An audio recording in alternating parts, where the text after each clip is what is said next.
Áudio 25, página 247, capítulo 23. A qualquer preço.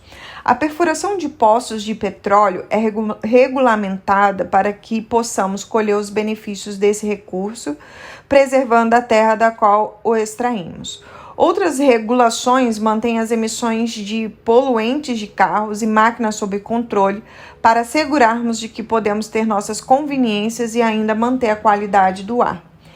É isso que fazem as boas regulamentações, tentam equilibrar o benefício e os custos desse benefício.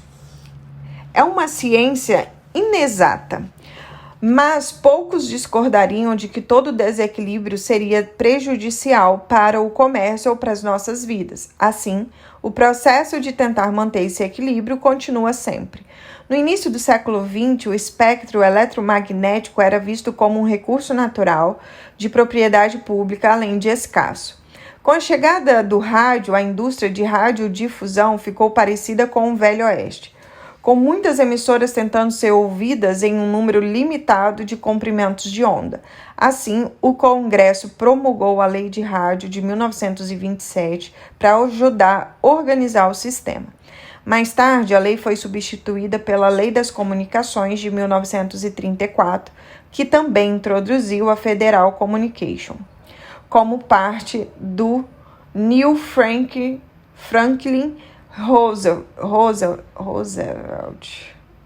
A nova lei e a nova comissão também assumiram a responsabilidade pelo novo veículo, a televisão, e tal como o rádio, ajudaram o setor de telecomunicações a crescer, ao mesmo tempo que proteger o acesso público às informações. Uma das maneiras pelas quais a FCC podia regular o recurso limitado para exigir que as transmissões tivessem licença para usar o espectro público. Uma das exigências para se obter uma licença de transmissão era de que as redes oferecessem uma programação de serviço a público à comunidade em que estivesse operando. As redes receavam perder licença de operação caso não obedecesse. Foi assim que nasceu o noticiário noturno, uma programação destemida a atender o interesse do público, apartada do interesse comercial do resto da programação de rede. Embora as redes não ganhassem muito dinheiro, com os noticiários ganharam outra coisa, igualmente importante para os negócios, algo que o dinheiro não poderia comprar: a reputação de integridade. Walter, âncora do telejornal CBS entre 1962 e 1981, foi considerado o homem mais confiável da América, uma reputação que certamente beneficiou a organização CBS. Tanto Cronkite quanto os demais apresentadores de telejornais da época viam-se como integrantes de uma missão.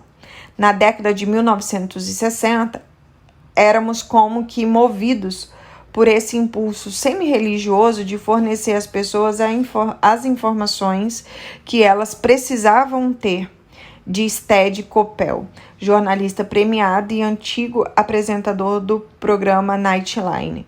Os noticiários atendiam a uma obrigação perante o público. Era notoriamente o líder em prejuízo que permitia a NBC, a CBS e a ABC justificarem enormes lucros obtidos com suas divisões de entretenimento. Nunca ocorreu à diretoria da rede que a programação noticiosa pudesse ser lucrativa.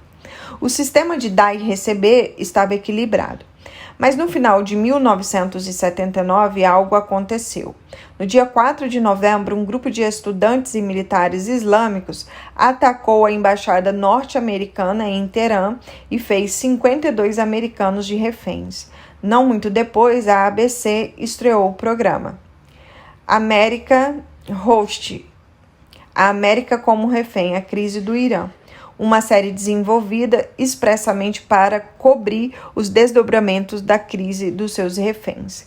Mais tarde, chamado de Nightline, o programa que teve Ted como apresentador durante 25 anos, deu aos norte-americanos informações atualizadas sobre a crise durante as noites do martírio, vivido ao longo de 444 dias. O programa se tornou popular na mesma hora e pela primeira vez na história dos noticiários da TV. Os executivos da rede prestaram atenção. Em vez de manter o noticiário apresentado por jornalistas motivados pela causa, idealistas, começaram a ver o noticiário como mais um centro de lucros e assim começaram a se envolver mais. Apesar de programas como de 60 minutos, que já estavam no ar havia mais de uma década serem lucrativos, eles não iam ao ar todas as noites. Não era o noticiário noturno. E mais, eram em outros tempos. Era na década de 1980. A riqueza e a afluência dos Estados Unidos estava na maior alta de todos os tempos e o nosso desejo por mais riqueza e afluência se tornou uma força que impeliria quase todas as facetas da vida do país naquela década e depois dela, inclusive nas transmissões de televisão. Nosso desejo de dopamina estava aumentando. A balança estava prestes a sair do ponto de equilíbrio. Com o fim da crise dos reféns no Irã, veio o governo de Reagan e com ele apareceu um novo xerife de transmissões da cidade, o presidente recém-nomeado da FCC, chamado de Mark. Mark e muitos dos seus apoiadores viam transmissões de televisão, inclusive os noticiários da TV, como mais um negócio atrás de dinheiro. Com o advento da televisão a cabo e a introdução da CNN, os noticiários começaram a se transformar. De serviço ao público e joia da coroa das redes, tornaram-se uma oportunidade de obter mais jornais 24 horas por dia. Qualquer obstáculo que estivesse no caminho das emissoras tinha de ser eliminado. O papel do regulador não era mais proporcionar proteção, mas ajudar a fomentar o lucro. Um a um, às vezes com o apoio do Congresso e às vezes agindo sozinho, o presidente e a FCC foram desmontando lentamente todos os padrões seguidos pelas emissoras para conseguirem licenças de transmissão, padrões que visavam manter pelo menos algum senso de equilíbrio em prol do público. Para começar, o período de renovação das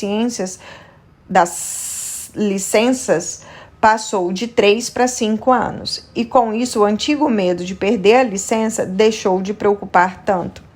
O número de estações em uma única companhia podia possuir passou de 7 para 12, dando a cada holding mais oportunidades para abocanhar uma fatia maior do mercado. Os limites por espaço publicitário também foram eliminados. A FCC chegou a abolir os parâmetros que estabeleciam a quantidade mínima de programação não destinada a entretenimento que a emissora era obrigada a transmitir como condição para poder lucrar com a faixa pública de transmissão. O propósito original da Lei de 1934, acabar com o bang-bang do setor e garantir que todas as emissoras fornecessem um serviço ao público, foi eliminado. E não ficou só nisso. Provavelmente a maior faixa no negócio das redes e nos noticiários de TV deu-se em 1987, com a eliminação dos Fairness Doctrine, o preconceito da equidade. O Fairness Doctrine foi introduzida em 1949 para impedir uma emissora de usar a rede para defender um ponto de vista.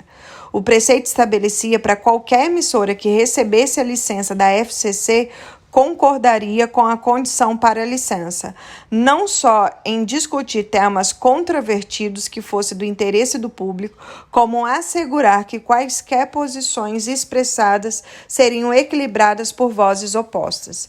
Eliminada pela determinação, as emissoras modernas tinham agora o direito de adotar uma perspectiva partidária e ser tão polarizada quanto desejasse, o que quer que fosse bom para o negócio.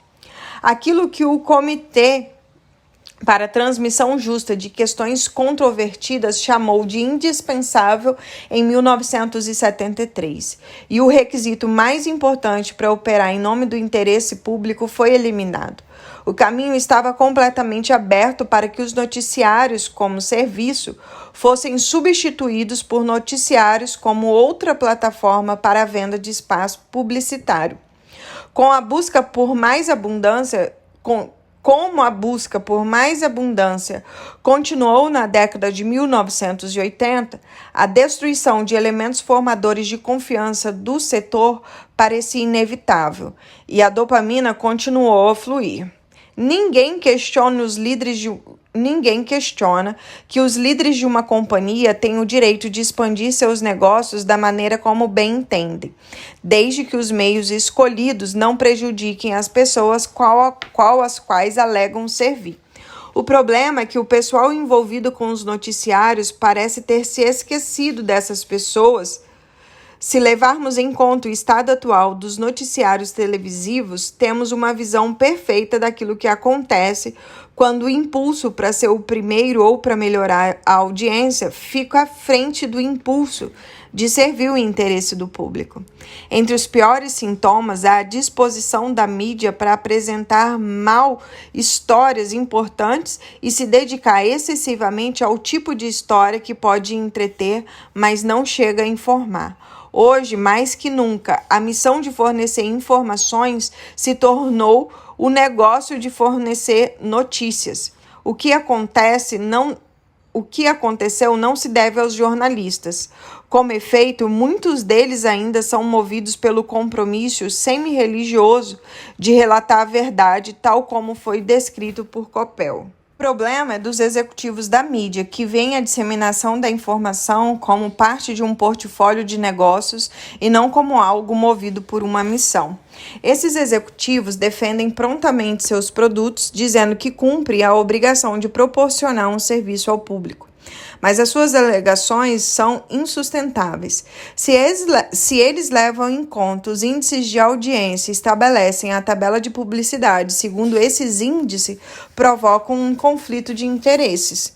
Como um médico que prescreve os remédios para seus pacientes pedem, e não apenas aqueles de que precisa.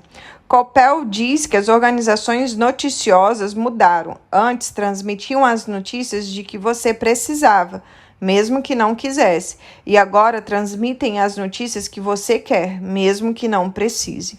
Ele lamenta os tempos que se foram, quando fazer parte de uma organização noticiosa significa alguma coisa, quando era mais uma meta do que uma meta comercial. Uma época em que as redações tornavam as notícias interessantes em vez do que fazem hoje em dia, criarem notícias interessantes. Seja um congressista cortejando doadores em vez de passar mais tempo respondendo às necessidades dos eleitores, seja líder de uma companhia que decide vender um produto que ele sabe que pode conter ingredientes nocivos, mas é lucrativo, a corrida pela vitória sempre existiu e sempre causou problemas. Nas organizações saudáveis, assim como numa sociedade saudável, a busca pela vitória não deve preceder o desejo de cuidar das pessoas a quais dizem servir. Mais. Antes da quebra do mercado de ações em 1929, havia 25 mil bancos nos Estados Unidos. Contudo, muitos tinham base tão estável que cerca de metade foi a bancarrota no período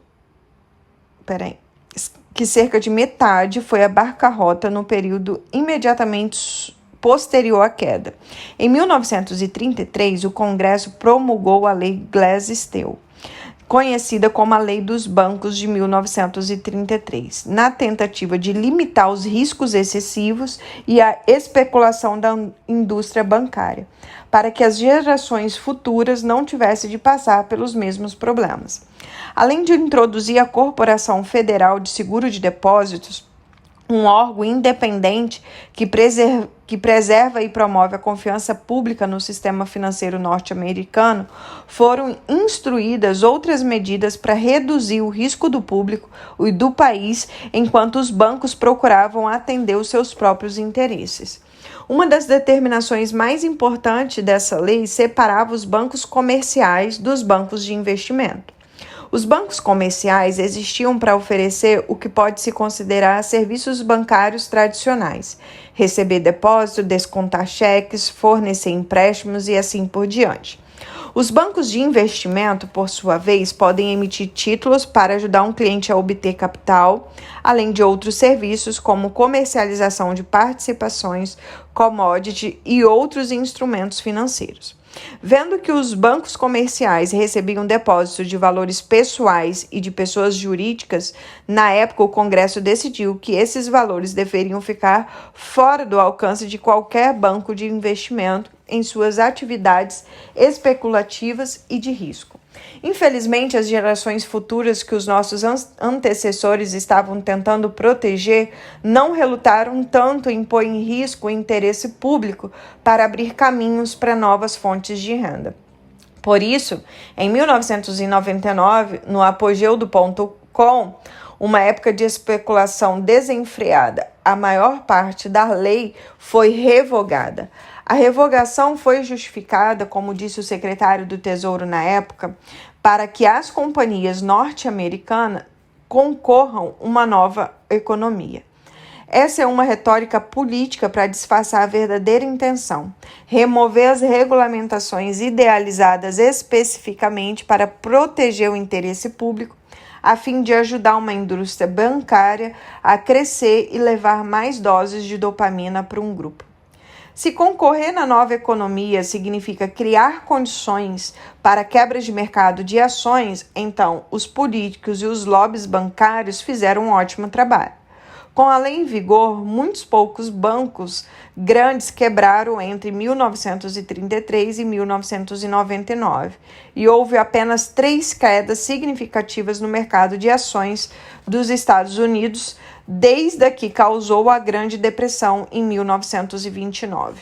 Repito, houve uma queda em 1973, resultado do aumento súbito do preço do petróleo e não de uma crise bancária.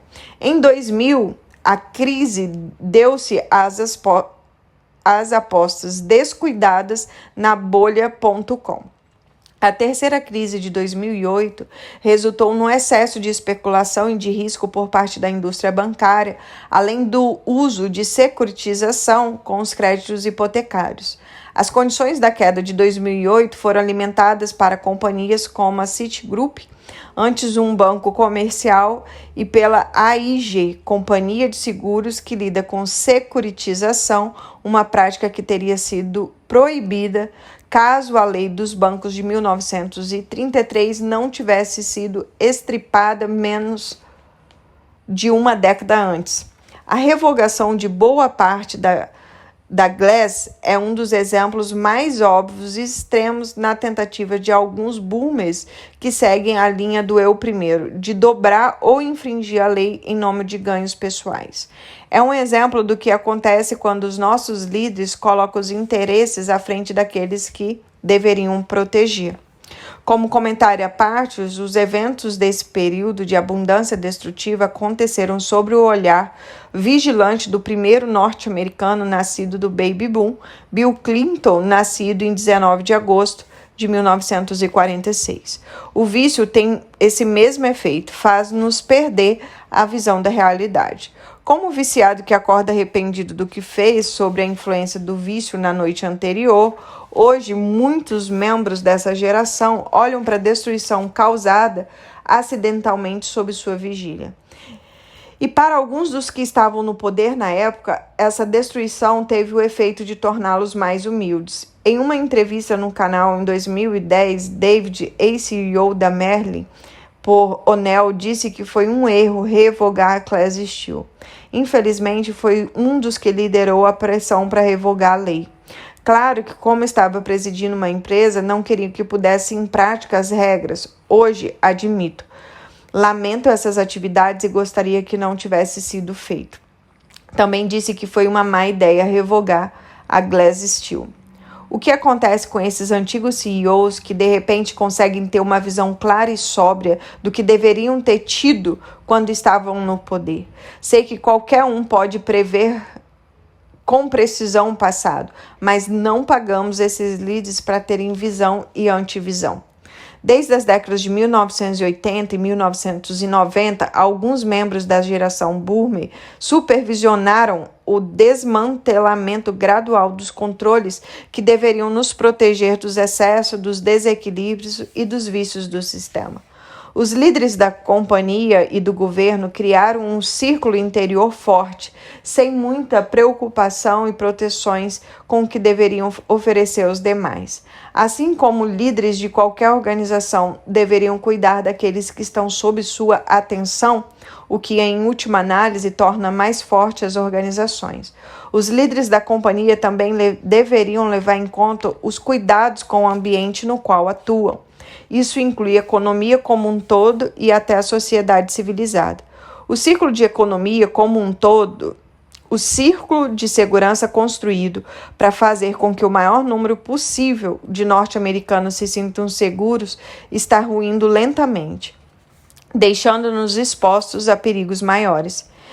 Enfraquece um país, assim como enfraquece uma companhia, quando temos de nos concentrar em nos protegermos de nós, em vez de trabalharmos juntos para a proteção e progresso de um país como um todo. E se achamos que a próxima geração está preparada para consertar os problemas da geração precedente, devemos nos lembrar que estamos lidando com os próprios vícios.